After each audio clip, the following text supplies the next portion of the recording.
Histoire Hogwarts. Histoire générale, c'est pas une histoire précise. Je vais donner un cours général d'histoire. C'est juste pour préciser un truc. Souvent, on pense que les États forcent de faire la guerre. La guerre fait, la Russie fait la guerre à l'Ukraine, la Chine fait la guerre ouais, ici ou là. Ou historiquement, je veux dire, Napoléon fait la guerre en Italie, genre de trucs.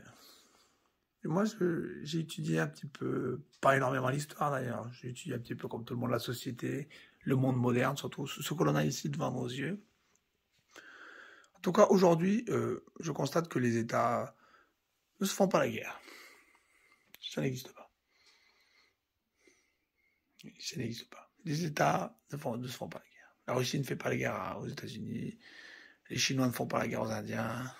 Les Indiens ne font pas la guerre aux Pakistanais. Ça n'existe pas. C'est tout. Les États font la guerre aux terroristes. Ils font la guerre aux révolutionnaires. Et ils font la guerre surtout, avant tout, à leur propre peuple.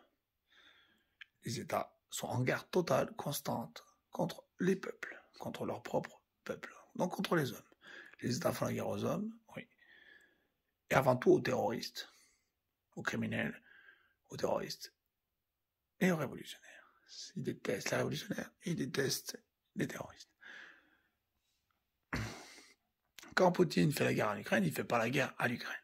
Il fait, théoriquement, selon lui, la guerre aux terroristes ukrainiens, qui qualifient de nazis. Pour lui, c'est des nazis. Ils ont pris le pouvoir, il faut les virer de là, c'est des nazis. Les Américains, quand ils font la guerre là-bas, ou ici ou là, c'est à des terroristes tout le temps. C'est tout le temps aux terroristes qui font la guerre. On ne fait pas la guerre à des États. Il n'y a personne qui dit, tiens, je vais lancer une guerre contre tel. Non, on fait des guerres contre des révolutionnaires, des terroristes, des criminels, des putschistes. C'est ça qu'on fait. En tout cas, aujourd'hui. Alors, dans le passé, est-ce que c'était différent? On peut penser, quand même, dans le passé, ils se faisaient la guerre tout le temps. Pourtant, quand on y repense, on a été sous régime aristocratique. Attendez, je vais juste brancher le téléphone qui se charge. Hop. Attends de se décharger. Ah oui. C'est pas chargé. Une minute. Voilà. Charge. Donc on a été sous régime aristocratique. Sous complot, je préfère même parler de complot aristocratique. Pendant environ 6000 ans, on va dire. Entre l'an moins 4000, le début de la civilisation, et 1780 et quelques, les révolutions anglaises et françaises, puis la révolution russe, puis les autres révolutions. Complot aristocratique. Et si les aristocrates se partagent le pouvoir, tiens, moi je suis le roi ici, moi je suis le roi là-bas. Et qui font les balles ensemble, ils font les balles des princesses, pour marier les princesses, genre des conneries. Ils se rencontrent entre eux, ils sont des bons potes. Ils font la guerre à qui? Et vous croyez que, franchement, l'Autriche fait la guerre à...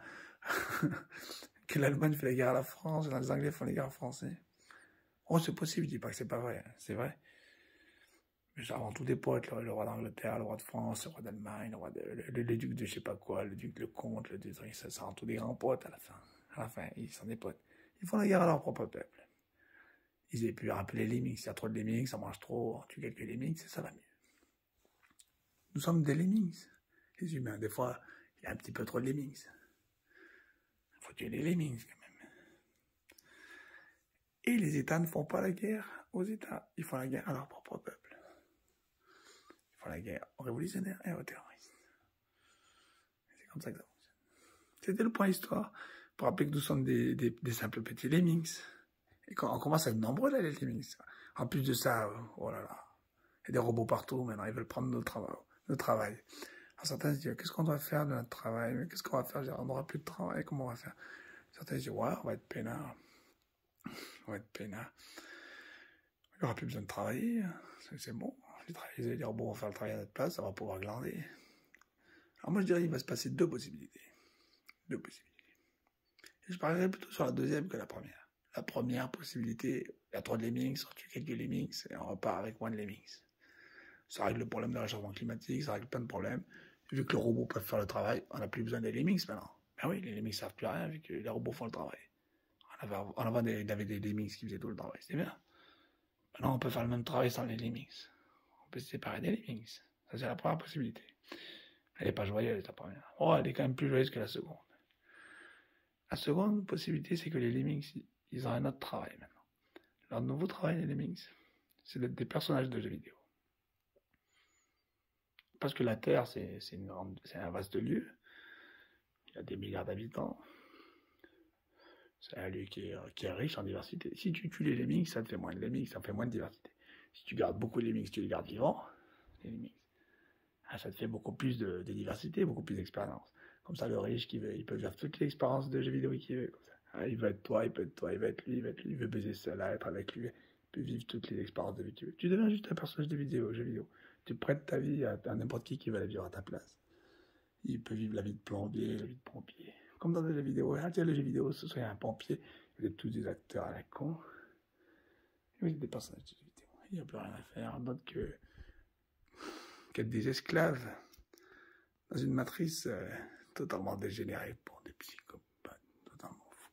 C'est la deuxième version de l'affaire. Moi, je préfère la première où on a une belle mort quand même. On préfère se reposer. La deuxième personne, c'est esclavage sans fin pour des abrutis qui soient meilleurs que nous. Des personnages de jeux vidéo. L'esclavage social, où on devient un travailleur social, esclave social, dans ce sens. La seule prestation qu'on peut faire, c'est vivre. Mais vivre pour le compte d'autrui. Autrui qui a une vie de merde, qui a beau avoir tout l'argent qu'il veut, être aussi riche qu'il veut, il peut manger des poulets en or. Sa vie, il fait chier parce qu'elle est morte, elle est tout le temps pareil. Il va vivre une vie différente. Si ce jour-là, il a envie d'être toi, il peut être toi à ta place. Et oui, personnage de jeux vidéo. À plus tard. C'était l'histoire des peuples et des aristocrates. Bon, il y a toujours eu deux clans, hein, les esclaves et les aristocrates. Allez, ce coup-ci, c'est vraiment à plus tard, chez Hogwarts. Maintenant, Hogwarts, c'est comme ça. J'avais souvent vendu, je l'avais annoncé. Ici, c'est Indiana Jones. La crypto-archéologie, la crypto-histoire. La vraie version que même le plus complétiste et des trolls que vous trouverez, il ne connaît pas, parce que c'est moi qui connais la version qu'on ne peut pas trouver en lisant sur Internet. Le seul moyen de la trouver, c'est dans sa propre tête. Il ne faut pas fumer des joints. Il faut fumer sa propre tête.